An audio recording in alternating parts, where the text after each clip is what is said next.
ਸਤਿ ਸ਼੍ਰੀ ਅਕਾਲ ਜੀ। ਕਿਤਾਬ ਡੂੰਘੀਆਂ ਸਿਖਰਾਂ, ਲੇਖਕ ਨਰਿੰਦਰ ਸਿੰਘ ਕਪੂਰ। ਇਸ ਦਾ 6ਵਾਂ ਲੇਖ ਸੇਵਾ, ਸਹਿਯੋਗ ਅਤੇ ਸਹਾਇਤਾ। ਜਦੋਂ ਤੁਸੀਂ ਕਿਸੇ ਦੀ ਸਹਾਇਤਾ ਕਰਦੇ ਹੋ ਤਾਂ ਇਸ ਤੋਂ ਇਹ ਵੀ ਸਾਬਤ ਹੋ ਜਾਂਦਾ ਹੈ ਕਿ ਤੁਸੀਂ ਆਪ ਸਫਲ ਹੋ ਚੁੱਕੇ ਹੋ। ਭਰੇ ਹੋਏ ਹੀ ਡੁੱਲਦੇ ਹਨ। ਆਪਣੇ ਆਪ ਨਾਲ ਸੰਤੁਸ਼ਟ, ਪ੍ਰਸੰਨ ਅਤੇ ਹਮਦਰਦ ਵਿਅਕਤੀ ਹੀ ਦੂਜਿਆਂ ਲਈ ਦਿਆਲੂ, ਕਿਰਪਾਲੂ ਹੋ ਸਕਦੇ ਹਨ।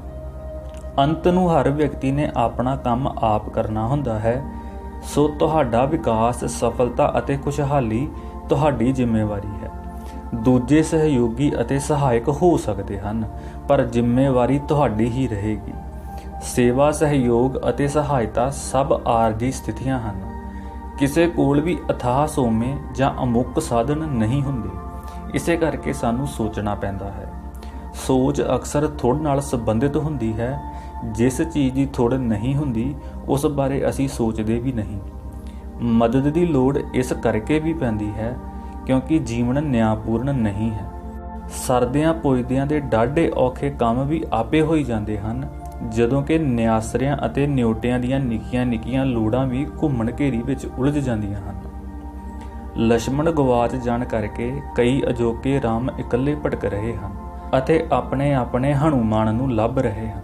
ਮਦਦ ਦਾ ਮਿਲਣਾ ਉਵੇਂ ਹੀ ਹੈ ਜਿਵੇਂ ਸਾਵਣ ਮਹੀਨੇ ਦੇ ਬਰਸਾਤੀ ਅਤੇ ਸਲਾਬੇ ਹਨੇਰੇ ਵਿੱਚ ਜਾਂ ਪੋਹ ਮਾਘ ਦੀਆਂ ਠੰਡੀਆਂ ਰਾਤਾਂ ਦੀ ਸੁੰਨ ਵਿੱਚ ਅਸੀਂ ਰਾਹ ਭੁੱਲ ਜਾਈਏ ਤੇ ਕੋਈ ਸਾਨੂੰ ਸਾਡਾ ਨਾਂ ਲੈ ਕੇ ਬੁਲਾਵੇ।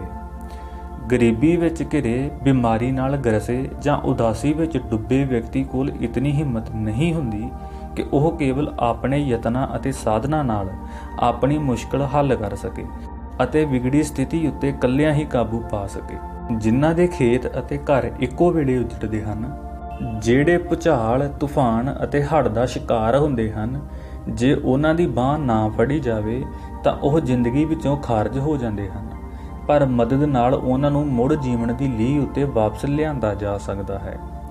ਸਹਾਇਤਾ ਨਾਲ ਅਸੀਂ ਡੁੱਬ ਰਹਿਆਂ ਨੂੰ ਨਦੀ ਪਾਰ ਕਰਨ ਦੀ ਸਹੂਲਤ ਅਤੇ ਹਿੰਮਤ ਪ੍ਰਦਾਨ ਕਰਦੇ ਹਾਂ।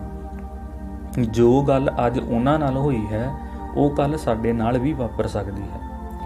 ਇੱਕ ਸਦੀ ਪਹਿਲਾਂ ਮਨੁੱਖ ਕੋਲ ਅੱਜ ਵਰਗੇ ਅਧਿਕਾਰ ਅਤੇ ਸਹੂਲਤਾਂ ਨਹੀਂ ਸਨ। ਉਸ ਕੋਲ ਲੋੜ ਵਾਲੀ ਹਰ ਵਸਤ ਦੀ ਘਾਟ ਸੀ, ਪਰ ਅਨੇਕਾਂ ਘਾਟਾਂ ਦੇ ਬਾਵਜੂਦ ਉਸ ਦਾ ਜੀਵਨ ਭਰਪੂਰ ਅਤੇ ਤਸੱਲੀ ਵਾਲਾ ਸੀ, ਕਿਉਂਕਿ ਉਸ ਨੂੰ ਦੂਜਿਆਂ ਉੱਤੇ ਵਿਸ਼ਵਾਸ ਅਤੇ ਉਹਨਾਂ ਦੀ ਸਹਿਯੋਗੀ ਬਿਰਤੀ ਉੱਤੇ ਭਰੋਸਾ ਸੀ। ਹੁਣ ਇਹ ਦੋਵੇਂ ਗੁਣ ਧੁੰਦਲੇ ਪੈਂਦੇ ਜਾ ਰਹੇ ਹਨ। ਭਾਵੇਂ ਹੁਣ ਹਰ ਚੀਜ਼ ਦੀ ਬਹੁਤਾਤ ਹੈ, ਪਰ ਬਿਰਤੀ ਸਹਿਯੋਗੀ ਹੋਣ ਦੀ ਥਾਂ ਮੁਕਾਬਲੇ ਵਾਲੀ ਹੋ ਗਈ ਹੈ। ਇਸੇ ਕਰਕੇ ਆਧੁਨਿਕ ਮਨੁੱਖ ਅਸ਼ਾਂਤ ਹੈ। ਸ਼ਾਂਤੀ ਤਾਂ ਸੇਵਾ, ਸਹਿਯੋਗ ਅਤੇ ਸਹਾਇਤਾ ਵਿੱਚੋਂ ਹੀ ਮਿਲਣੀ ਹੈ। ਅਭਿਮਾਨ, ਆਡੰਬਰ ਅਤੇ ਵਿਖਾਵੇ ਨੇ ਮਾਨਵੀ ਗੁਣ ਕੁਚਲ ਦਿੱਤੇ ਹਨ। ਸਾਥ ਦੀ ਇਮਾਨਦਾਰੀ, ਮਿਲ ਵਰਤਨ ਦੀ ਪ੍ਰਸੰਨਤਾ ਅਤੇ ਸਹਿਯੋਗ ਦੀ ਉਦਾਰਤਾ ਲੋਪ ਹੋ ਰਹੀ ਹੈ। ਦਿਆਲੂ ਬੰਦਿਆਂ ਦੇ ਢੰਗ ਤਰੀਕੇ ਹੋਰ ਹੀ ਹੁੰਦੇ ਸਨ, ਕਿਉਂਕਿ ਉਹਨਾਂ ਦੀਆਂ ਮੰਜ਼ਿਲਾਂ ਹੋਰ ਸਨ। ਉਹ ਵਿਸ਼ਾਲ ਨਿਸ਼ਾਨਿਆਂ ਤੇ ਭੀੜੇ ਰਸਤਿਆਂ ਵਿੱਚੋਂ ਲੰਘ ਕੇ ਨਹੀਂ ਸਨ ਪਹੁੰਚੇ। ਵੇਖਿਆ ਗਿਆ ਹੈ ਕਿ ਕਈ ਵੱਡੇ ਵੱਡੇ ਬੱਦਲ ਐਵੇਂ ਗਰਜ ਕੇ ਲੰਘ ਜਾਂਦੇ ਹਨ, ਜਦੋਂ ਕਿ ਨਿੱਕੀਆਂ ਨਿੱਕੀਆਂ ਬਦਲੀਆਂ ਥੋੜ੍ਹੀ ਦੇਰ ਵਿੱਚ ਹੀ ਜਲ ਥਲ ਕਰ ਦਿੰਦੀਆਂ ਹਨ। ਅੰਤਰ ਆਕਾਰ ਦਾ ਨਹੀਂ, ਸੇਵਾ ਅਤੇ ਤਿਆਗ ਦਾ ਹੈ। ਸਾਡੇ ਮਾਪੇ, ਆਂਢੀ ਗੁਆਂਢੀ, ਸੰਗੀ ਸਾਥੀ, ਸਹਿਕਰਮੀ, ਮਿੱਤਰ ਪਿਆਰੇ ਆਦਿ ਸਾਰੇ ਸਾਡੀ ਕਾਰਜਕਾਰੀ ਵਿੱਚ ਸਹਾਇਕ ਹੁੰਦੇ ਹਨ। ਇਹਨਾਂ ਦੀਆਂ ਸ਼ੁਭ ਇਛਾਵਾਂ ਸਾਨੂੰ ਅੱਗੇ ਲੰਘਾਉਣ ਲਈ ਹੁੰਦੀਆਂ ਹਨ। ਜਦੋਂ ਮਾਂ ਕਹਿੰਦੀ ਹੈ, ਤੁਸੀਂ ਸਾਰੇ ਖਾਓ, ਮੈਂ ਪਰੋਸਦੀ ਹਾਂ, ਤਾਂ ਉਸ ਵਿੱਚ ਸੇਵਾ ਵੀ ਹੁੰਦੀ ਹੈ ਅਤੇ ਤਿਆਗ ਵੀ।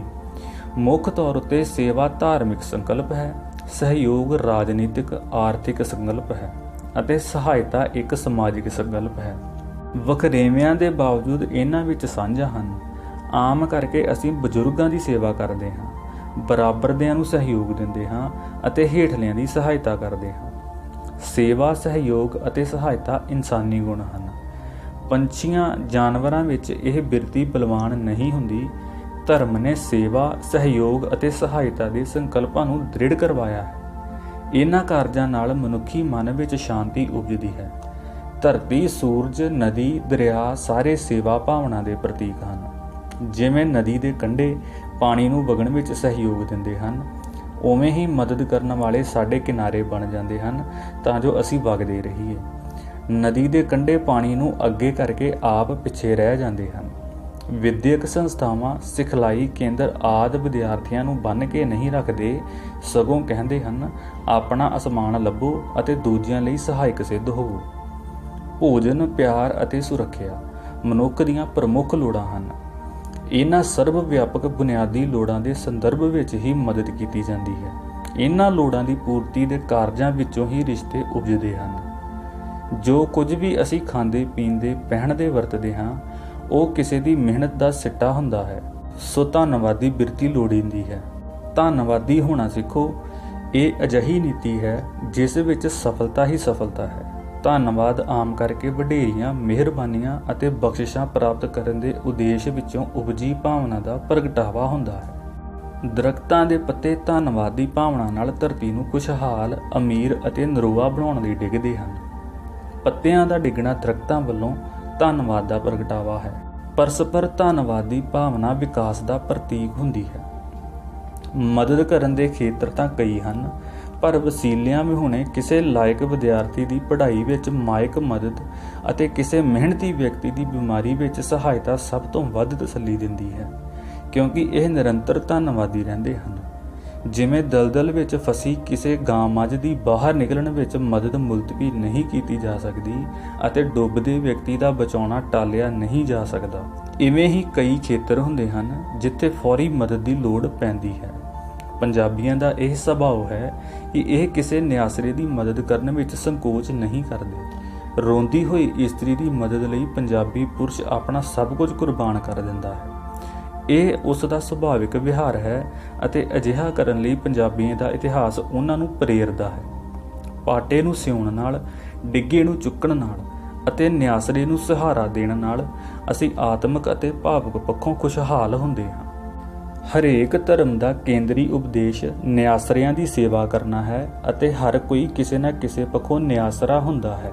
ਉਦਾਹਰਣ ਵਜੋਂ ਜਦੋਂ ਦ੍ਰੋਪਦੀ ਦਾ ਅਪਮਾਨ ਕੀਤਾ ਜਾ ਰਿਹਾ ਸੀ ਤਾਂ ਉਹ ਬੇਸ਼ਰਮਾ ਦੇ ਭਰੇ ਦਰਬਾਰ ਵਿੱਚ ਨਿਆਸਰੀ ਖਲੋਤੀ ਸੀ। ਉਸ ਦੀ ਨਿਆਸਰੀ ਸਥਿਤੀ ਨਿਰਲਜ ਮਰਦਾਂ ਦੀ ਅਣਖ ਨੂੰ ਵੰਗਾਰ ਸੀ। ਆਪਣੀ ਇੱਜ਼ਤ ਬਚਾਉਣ ਲਈ ਉਸ ਹਰ ਹੀਲਾ ਵਰਤਿਆ, ਪਰ ਸਫਲ ਨਾ ਹੋਈ। ਪਰ ਜਿਉਂ ਹੀ ਉਸ ਨੇ ਅੰਤਲੀ ਆਸ ਕ੍ਰਿਸ਼ਨ ਨੂੰ ਤਿਆਗੇ ਮਦਦ ਲਈ ਹੱਥ ਫੈਲਾਏ, ਰਹਿਮ ਅਤੇ ਮਿਹਰ ਦੀ ਬਖਸ਼ਿਸ਼ ਹੋ ਗਈ ਅਤੇ ਕ੍ਰਿਸ਼ਨ ਨੇ ਦ੍ਰੋਪਦੀ ਦੀ ਇੱਜ਼ਤ ਨੂੰ ਆਪਣੀ ਜ਼ਿੰਮੇਵਾਰੀ ਬਣਾ ਲਿਆ। ਜਦੋਂ ਕੋਈ ਹਾਦਸਾ ਜਾਂ ਦੁਰਘਟਨਾ ਵਾਪਰਦੀ ਹੈ ਤਾਂ ਬਹੁਤੀ ਚਿੰਤਾ ਮਰ ਗਿਆਂ ਸੰਬੰਧੀ ਨਹੀਂ, ਪਿੱਛੇ ਰਹਿ ਗਿਆਂ ਸੰਬੰਧੀ ਹੁੰਦੀ ਹੈ। ਮਦਦ ਪਿੱਛੇ ਰਹਿ ਗਿਆਂ ਦੀ ਹੁੰਦੀ ਹੈ। ਮਦਦ ਦਾ ਉਦੇਸ਼ ਮਦਦ ਲੈਣ ਵਾਲੇ ਨੂੰ ਆਪਣੇ ਪੈਰਾਂ 'ਤੇ ਖੜਾ ਕਰਕੇ ਸੁਤੰਤਰ ਕਰਨਾ ਹੁੰਦਾ ਹੈ। ਕਈ ਵਾਰੀ ਕਿਸੇ ਨੂੰ ਸੁਣਨਾ ਹੀ ਮਦਦ ਹੈ, ਕਈ ਵਾਰੀ ਕਿਸੇ ਕੋਲ ਬਹਿਣਾ ਅਤੇ ਹੱਲਾਸ਼ੇਰੀ ਦੇਣਾ ਹੀ ਸਹਾਇਤਾ ਹੈ। ਜੋ ਕੁਝ ਲੋਕ ਆਪ ਕਰ ਸਕਦੇ ਹਨ ਅਤੇ ਉਹਨਾਂ ਨੂੰ ਕਰਨਾ ਚਾਹੀਦਾ ਹੈ, ਉਹ ਕੁਝ ਕਰਨਾ ਮਦਦ ਨਹੀਂ ਹੁੰਦੀ। ਮਦਦ ਦਾ ਉਦੇਸ਼ ਡੁੱਲ ਗਏ ਜਾਂ ਖਾਲੀ ਹੋਏ ਨੂੰ ਭਰਨਾ ਹੈ। ਮਦਦ ਉਸ ਦੀ ਹੀ ਕੀਤੀ ਜਾਣੀ ਚਾਹੀਦੀ ਹੈ ਜੋ ਆਰਜੀ ਤੌਰ ਤੇ ਆਪਣਾ ਕੰਮ ਕਰਨ ਵਿੱਚ ਅਸਮਰੱਥ ਹੋਵੇ। ਕੁਝ ਖੇਤਰ ਹਨ ਜਿਨ੍ਹਾਂ ਵਿੱਚ ਮਦਦ ਨਹੀਂ ਕੀਤੀ ਜਾਣੀ ਚਾਹੀਦੀ, ਜਿਵੇਂ ਦੂਜਾ ਮਕਾਨ ਜਾਂ ਦੂਜੀ ਕਾਰ ਖਰੀਦਣ ਲਈ, ਮਹਿੰਗੇ ਸ਼ੌਂਕ ਪਾਲਣ ਲਈ, ਮਨੋਰੰਜਨ ਵਾਸਤੇ ਵਿਦੇਸ਼ ਦੌਰੇ ਲਈ। ਸਹਾਇਤਾ ਬੁਨਿਆਦੀ ਲੋੜਾਂ ਦੀ ਪੂਰਤੀ ਲਈ ਹੁੰਦੀ ਹੈ, ਇੱਛਾਵਾਂ ਦੀ ਪੂਰਤੀ ਲਈ ਨਹੀਂ। ਜੋ ਮਦਦ ਕਰਦੇ ਹਨ ਉਹਨਾਂ ਨੇ ਮਦਦ ਲਈ ਦਿੱਤੇ ਜਾਣ ਵਾਲੇ ਧਨ ਨੂੰ ਮਿਹਨਤ ਅਤੇ ਕੁਰਬਾਨੀਆਂ ਕਰਕੇ ਆਪਣੇ ਆਪ ਅਤੇ ਆਪਣੇ ਪਰਿਵਾਰ ਨੂੰ ਵਿਰਵੇ ਰੱਖ ਕੇ ਇਕੱਤਰ ਕੀਤਾ ਹੁੰਦਾ ਹੈ ਅਤੇ ਉਸ ਉੱਤੇ ਟੈਕਸ ਵੀ ਅਦਾ ਕੀਤਾ ਹੁੰਦਾ ਹੈ। ਮਦਦ ਕਰਨ ਤੋਂ ਪਹਿਲਾਂ ਇਹ ਜਾਣਨਾ ਜ਼ਰੂਰੀ ਹੈ ਕਿ ਮਦਦ ਲੈਣ ਵਾਲੇ ਨੇ ਆਪਣੇ ਵਸੀਲੇ ਕਿਵੇਂ ਵਰਤੇ ਹਨ ਅਤੇ ਆਪਣੇ ਜੀਵਨ ਨੂੰ ਜੀਵਿਆ ਕਿਵੇਂ ਹੈ। ਲੋਕ ਅਕਸਰ ਕਹਿੰਦੇ ਹਨ ਕਿ ਲੋੜ ਵੇਲੇ ਰਿਸ਼ਤੇਦਾਰ ਮਦਦ ਨਹੀਂ ਕਰਦੇ, ਜਦੋਂ ਕਿ ਵਾਸਤਵਿਕਤਾ ਇਹ ਹੈ ਕਿ ਜੇ ਤੁਹਾਨੂੰ ਮਦਦ ਦੀ ਲੋੜ ਹੈ ਅਤੇ ਤੁਸੀਂ ਮਦਦ ਕੀਤੇ ਜਾਣ ਦੇ ਯੋਗ ਹੋ ਤਾਂ ਰਿਸ਼ਤੇਦਾਰ ਵੀ ਮਦਦ ਕਰਨਗੇ। ਉਹ ਅਕਸਰ ਮਦਦ ਇਸ ਲਈ ਨਹੀਂ ਕਰਦੇ ਕਿਉਂਕਿ ਉਹ ਤੁਹਾਨੂੰ ਚੰਗੀ ਤਰ੍ਹਾਂ ਜਾਣਦੇ ਹੁੰਦੇ ਹਨ। ਉਹਨਾਂ ਨੇ ਤੁਹਾਡੇ ਅਡੰਬਰ ਅਤੇ ਫਜ਼ੂਲ ਖਰਚੀਆਂ ਵੇਖੀਆਂ ਹੁੰਦੀਆਂ ਹਨ। ਉਹ ਤੁਹਾਡੇ ਗੈਰ ਜ਼ਿੰਮੇਵਾਰ ਵਿਹਾਰ ਨੂੰ ਚੰਗੀ ਤਰ੍ਹਾਂ ਜਾਣਦੇ ਹੁੰਦੇ ਹਨ। ਗੈਰ ਜ਼ਿੰਮੇਵਾਰ ਵਿਹਾਰ ਪਰਿਵਾਰ ਵਿੱਚ ਹੀ ਨਹੀਂ ਸਗੋਂ ਸਮੁੱਚੇ ਸਮਾਜ ਵਿੱਚ ਵੀ ਅਸ਼ਾਂਤੀ ਹੀ ਫੈਲਾਉਂਦਾ ਹੈ। ਲੰਮੇ ਰਿਸ਼ਤੇ ਇਸ ਆਧਾਰ ਤੇ ਨਹੀਂ ਚੱਲਦੇ ਕਿ ਕਹਿਣ ਉੱਤੇ ਸਹਾਇਤਾ ਕਰੋਗੇ ਜਾਂ ਸਹਾਇਤਾ ਮਿਲੇਗੀ, ਸਗੋਂ ਇਸ ਵਿਸ਼ਵਾਸ ਤੇ ਚੱਲਦੇ ਹਨ ਕਿ ਜੇ ਲੋੜ ਪਈ ਤਾਂ ਸਹਾਇਤਾ ਲਈ ਕਹਿਣਾ ਨਹੀਂ ਪਵੇਗਾ। ਜਿਹੜੇ ਵਿਅਕਤੀ ਆਪਣੇ ਆਪ ਦੀ ਚੰਗੀ ਦੇਖਭਾਲ ਕਰਦੇ ਹਨ ਉਹ ਸੰਜਮੀ ਹੁੰਦੇ ਹਨ ਅਤੇ ਉਹ ਦੂਜਿਆਂ ਦਾ ਕੁਝ ਸਵਾਰ ਸਕਦੇ ਹਨ। ਲਾਪਰਵਾਹ ਅਤੇ ਸੁਸਤ ਵਿਅਕਤੀ ਆਪਣਾ ਤਾਂ ਨੁਕਸਾਨ ਕਰਦੇ ਹੀ ਹਨ, ਉਹ ਦੂਜਿਆਂ ਨੂੰ ਵੀ ਵੱਡੇ ਘਾਟੇ ਪਾਉਂਦੇ ਹਨ। ਜੇ ਅਜਿਹੇ ਵਿਅਕਤੀ ਦੀ ਤੁਸੀਂ ਇੱਕ ਵਾਰੀ ਮਦਦ ਕਰੋਗੇ ਤਾਂ ਉਹ ਕੁਝ ਹੀ ਦਿਨਾਂ ਵਿੱਚ ਫਿਰ ਬੇਵਕਤੇ ਆ ਕੇ ਕੋਈ ਨਵਾਂ ਬਹਾਨਾ ਲਾ ਕੇ ਹੋਰ ਮਦਦ ਮੰਗੇਗਾ ਅਤੇ ਧੰਨਵਾਦੀ ਹੋਣ ਵਾਲੀ ਖੁਸ਼ੀ ਦੇਣ ਦੀ ਥਾਂ ਸਿਰਦਰਦੀ ਬਣ ਜਾਵੇਗਾ। ਬਹੁਤੇ ਰਿਸ਼ਤੇਦਾਰ ਪਹਿਲਾਂ ਸਲਾਹ ਮਸ਼ਵਰੇ ਲਈ ਆਉਂਦੇ ਹਨ। ਮਾਇਕ ਸਹਾਇਤਾ ਉਹ ਦੂਜੀ ਜਾਂ ਤੀਜੀ ਮਿਲਣੀ ਵਿੱਚ ਮੰਗਦੇ ਹਨ। ਜਿਵੇਂ ਪਹਿਲੀ ਮਿਲਣੀ ਵਿੱਚ ਕਹਿਣਗੇ, ਮੇਰੀ ਕਾਰ ਠੀਕ ਨਹੀਂ ਚੱਲਦੀ, ਬਦਲਣੀ ਚਾਹੁੰਦਾ ਹਾਂ, ਨਵੀਂ ਲਈਏ ਕਿ ਪੁਰਾਣੀ। ਦੂਜੀ ਮਿਲਣੀ ਵਿੱਚ ਪੁੱਛਣਗੇ, ਲੈਣੀ ਤਾਂ ਨਵੀਂ ਹੀ ਹੈ ਪਰ ਲਈਏ ਕਿਹੜੀ। ਤੀਜੀ ਮਿਲਣੀ ਵੇਲੇ ਤੁਹਾਨੂੰ ਪੁੱਛਣਾ ਪਵੇਗਾ, ਤੁਹਾਨੂੰ ਸਲਾਹ ਚਾਹੀਦੀ ਹੈ ਜਾਂ ਪੈਸੇ, ਅਤੇ ਉਹ ਉਵੇਂ ਹੱਸਣਗੇ ਜਿਵੇਂ ਉਧਾਰ ਲੈਣ ਵਾਲਾ ਗਾਹਕ ਦੁਕਾਨਦਾਰ ਦੀ ਗੱਲ ਤੇ ਹੱਸਦਾ ਹੈ। ਅਜਿਹਿਆਂ ਦੀ ਸਹਾਇਤਾ ਕਰੋਗੇ ਤਾਂ ਵੀ ਅਤੇ ਜੇ ਨਹੀਂ ਕਰੋਗੇ ਤਾਂ ਵੀ ਰਿਸ਼ਤੇ ਵਿੱਚੋਂ ਨਿੱਘ ਮੁੱਕ ਜਾਵੇਗਾ। ਲਾਪਰਵਾਹ ਬੰਦੇ ਦੀ ਸਹਾਇਤਾ ਜਾਂ ਦੇਖਭਾਲ ਕਰਨੀ ਬੜਾ ਔਖਾ ਕਾਰਜ ਹੈ। ਨਾਲਾਇਕ ਬੱਚੇ ਪਾਲਣੇ ਬੜੇ ਮੁਸ਼ਕਲ ਹੁੰਦੇ ਹਨ। ਅਕ੍ਰਿਤਘਣ ਦੀ ਅਕ੍ਰਿਤਘਣਤਾ ਨੂੰ ਭੁਲਾਇਆ ਨਹੀਂ ਜਾ ਸਕਦਾ। ਇੱਕ ਵਾਰੀ ਇੱਕ ਕਿਸਾਨ ਨੇ ਖੇਤ ਵਾਹੁਣ ਲਈ ਇੱਕ ਬਲਦ ਅਤੇ ਸਵਾਰੀ ਲਈ ਇੱਕ ਘੋੜਾ ਰੱਖਿਆ ਹੋਇਆ ਸੀ। ਇੱਕ ਦਿਨ ਬਲਦ ਨੇ ਘੋੜੇ ਨੂੰ ਕਿਹਾ, ਮੈਂ ਥੱਕ ਗਿਆ ਹਾਂ, ਆਰਾਮ ਕਰਨਾ ਚਾਹੁੰਦਾ ਹਾਂ, ਕੱਲ੍ਹ ਸਵੇਰੇ ਮੈਂ ਚਾਰਾ ਨਹੀਂ ਖਾਵਾਂਗਾ। ਕਿਸਾਨ ਸਮਝ ਜਾਵੇਗਾ ਕਿ ਮੈਂ ਬਿਮਾਰ ਹਾਂ, ਉਹ ਤੈਨੂੰ ਜੋਤ ਲਵੇਗਾ। ਇੱਕ ਦਿਨ ਲਈ ਮੈਨੂੰ ਤੇਰੀ ਮਦਦ ਦੀ ਲੋੜ ਹੈ। ਘੋੜਾ ਮੰਨ ਗਿਆ। ਅਗਲੀ ਸਵੇਰ ਨੂੰ ਘੋੜਾ ਜੋਤਿਆ ਗਿਆ। ਅਗਲੇ ਤੋਂ ਅਗਲੇ ਦਿਨ ਵੀ ਬਲਦ ਨੇ ਚਾਰਾ ਨਾ ਖਾਧਾ। ਬਲਦ ਇੱਧਰੋਂ ਉੱਧਰੋਂ ਖਾਣ ਦਾ ਕੰਮ ਸਾਰ ਲੈਂਦਾ ਸੀ ਪਰ ਚਾਰਾ ਨਹੀਂ ਸੀ ਖਾਂਦਾ। ਚਲਾਕ ਬਲਦ ਸ਼ਰੀਫ ਘੋੜੇ ਪ੍ਰਤੀ ਧੰਨਵਾਦੀ ਹੋਣ ਦੀ ਥਾਂ ਅਕ੍ਰਿਤਘਣ ਸਾਬਿਤ ਹੋ ਰਿਹਾ ਸੀ। ਪੰਜਵੇਂ ਦਿਨ ਅੱਕ ਕੇ ਘੋੜੇ ਨੇ ਬਲਦ ਨੂੰ ਕਿਹਾ, ਅੱਜ ਕਿਸਾਨ ਆਪਣੇ ਗਵਾਂਢੀ ਨੂੰ ਕਹਿ ਰਿਹਾ ਸੀ ਕਿ ਜੇ ਸਵੇਰ ਤੱਕ ਬਲਦ ਠੀਕ ਨਾ ਹੋਇਆ ਤਾਂ ਕਸਾਈ ਨੂੰ ਵੇਚ ਦੇਵਾਂਗਾ। ਕਸਾਈ ਕੋਲ ਵੇਚੇ ਜਾਣ ਦੇ ਡਰ ਕਾਰਨ ਬਿਮਾਰੀ ਦਾ ਪਖੰਡ ਕਰਨ ਵਾਲਾ ਘੋੜੇ ਦਾ ਰਿਸ਼ਤੇਦਾਰ ਬਲਦ ਅਗਲੀ ਸਵੇਰ ਤੋਂ ਚਾਰਾ ਖਾਣ ਲੱਗ ਪਿਆ। ਉਸ ਤੋਂ ਮਗਰੋਂ ਘੋੜਾ ਬਲਦ ਦੀਆਂ ਤਕਲੀਫਾਂ ਅਤੇ ਦੁੱਖਾਂ ਦੀ ਕਹਾਣੀ ਸੁਣ ਲੈਂਦਾ ਸੀ ਪਰ ਮਦਦ ਦੀ ਕੋਈ ਪੇਸ਼ਕਸ਼ ਨਹੀਂ ਸੀ ਕਰਦਾ। ਦੋਸਤੀ ਜਾਂ ਰਿਸ਼ਤੇਦਾਰੀ ਘੋੜੇ ਦੀ ਘੋੜੇ ਨਾਲ ਅਤੇ ਬਲਦ ਦੀ ਬਲਦ ਨਾਲ ਚੱਲ ਸਕਦੀ ਹੈ, ਘੋੜੇ ਦੀ ਬਲਦ ਨਾਲ ਨਹੀਂ। ਰਿਸ਼ਤੇ ਪਰਸਪਰ ਸਹਿਯੋਗ ਅਤੇ ਸੁਹਿਰਦਤਾ ਨਾਲ ਚੱਲਦੇ ਹਨ, ਇੱਕ ਪਾਸੜ ਸਹਿਯੋਗ ਨਾਲ ਨਹੀਂ। ਰਿਸ਼ਤੇਦਾਰਾਂ ਤੋਂ ਮਦਦ ਮੰਗਣ ਵਾਲਿਆਂ ਨੂੰ ਸੁਚੇਤ, ਸਪਸ਼ਟ ਅਤੇ ਸਾਵਧਾਨ ਹੋਣ ਦੀ ਲੋੜ ਹੈ। ਕੋਈ ਵੀ ਵਿਅਕਤੀ ਸਵੈ ਸਿਰਜਿਆ ਨਹੀਂ ਹੁੰਦਾ, ਉਸ ਦੇ ਜੀਵਨ ਵਿੱਚ ਅਨੇਕਾਂ ਵਿਅਕਤੀਆਂ ਦਾ ਯੋਗਦਾਨ ਹੁੰਦਾ ਹੈ।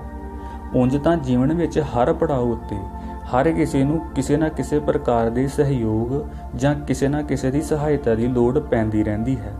ਪਰ ਜੇ ਤੁਸੀਂ ਚੰਗੀ ਕਾਰਜਕਾਰੀ ਦਾ ਸਬੂਤ ਦਿੰਦੇ ਰਹੋਗੇ ਤਾਂ ਨਾ ਕੇਵਲ ਤੁਹਾਡੀ ਅੱਗੋਂ ਵੀ ਮਦਦ ਹੋਵੇਗੀ, ਸਗੋਂ ਨਵੇਂ ਮਦਦ ਕਰਨ ਵਾਲੇ ਵੀ ਉਪਜਦੇ ਰਹਿਣਗੇ। ਮਨੁੱਖ ਨੂੰ ਮਿਹਨਤੀ ਵਿਅਕਤੀਆਂ ਦੀ ਮਦਦ ਕਰਨ ਵਿੱਚੋਂ ਆਨੰਦ ਮਿਲਦਾ ਹੈ। ਲੈਣ ਵਾਲਾ ਮਦਦ ਮਾਣਦਾ ਹੈ, ਦੇਣ ਵਾਲਾ ਆਨੰਦ ਮਾਣਦਾ ਹੈ। ਇਵੇਂ ਦੋਵੇਂ ਵਿਕਾਸ ਕਰਦੇ ਹਨ। ਸੰਸਾਰ ਦੇ ਮਹਾਨ ਵਿਅਕਤੀ ਵੀ ਕਿਸੇ ਨਾ ਕਿਸੇ ਦੀ ਸਹਾਇਤਾ ਅਤੇ ਸਹਿਯੋਗ ਨਾਲ ਹੀ ਸਫਲ ਹੋਏ ਸਨ। ਉਦਾਹਰਣ ਵਜੋਂ ਸੇਵਾ ਅਤੇ ਸਹਿਯੋਗ ਵਿੱਚ ਹਨੂਮਾਨ ਲਛਮਣ ਨੂੰ ਵੀ ਪਿੱਛੇ ਛੱਡ ਗਿਆ ਅਤੇ ਹਨੂਮਾਨ ਰਾਮ ਦੀ ਮਦਦ ਕਾਰਨ ਪੂਜਣਯੋਗ ਹੋ ਗਿਆ।